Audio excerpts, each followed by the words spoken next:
Shalom everyone! Ngayong araw, ipapakita ko sa inyo kung paano maglinis ng isang hotel room dito sa bansang Israel. Tara, samahan nyo ako. Let's go!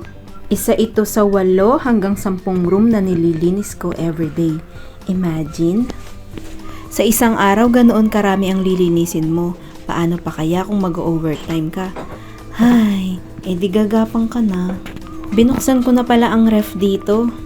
Wala akong checkout na soft drinks. Makunat ata ang mga nag-check-in dito. Char! Dito naman tayo sa kabila, sa Shirotim. Shirotim nga pala ang Hebrew ng banyo o comfort room. Buti na lang hindi balaga ng mga nag-checkout. Swerte ako ngayong araw. Ang ibig sabihin pala ng balagan guys ay makalat, madumi, o kaya naman ay magulo. Totoo at tunay nga na hindi madali ang buhay-trabaho dito sa abroad. Kaya sa lahat ng mga OFW na nagpapagal at nagsasakripisyo sa ibang bansa para lamang mabigyan ng magandang buhay ang mga naiwang pamilya sa Pinas, saludo po ako sa inyo, kayo ang mga tunay na bayani.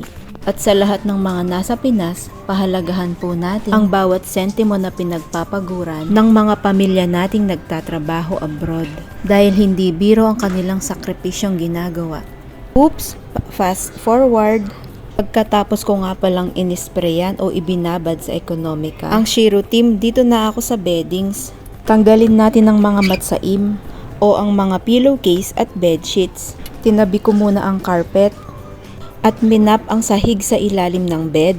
Baka kasi may kakaibang bagay na pwedeng maiwan. Alam nyo na, nasa hotel tayo. Queen size ang bed kaya burrito method ang ginawa ko para sa duvet cover. Kayo na ang humusga guys kung tama ba ang ginagawa ko.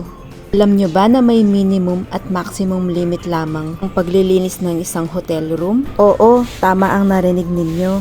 Minuto lang at walang isang oras ang kailangan mong gugulin sa paglilinis ng isang room. Minimum of 30 minutes and maximum of 45 minutes para sa check-out.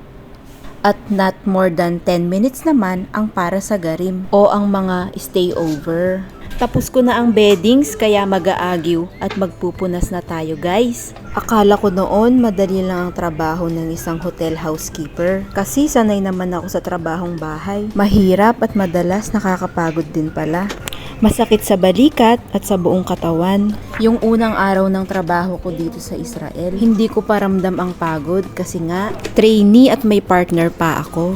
Pero nung umabot na ng 1 week at mag-isa na lang ako, naku, nagsimula nang sumakit ang buong katawan ko. Buti na lang may Biogesica kong baon galing sa Pinas. Yun ang iniinom ko after work. Agad ko nga atang naubos ang isang banig. Namamanhid at nangalay pa nga ang aking mga kamay. Kaya bumili ako ng stress ball.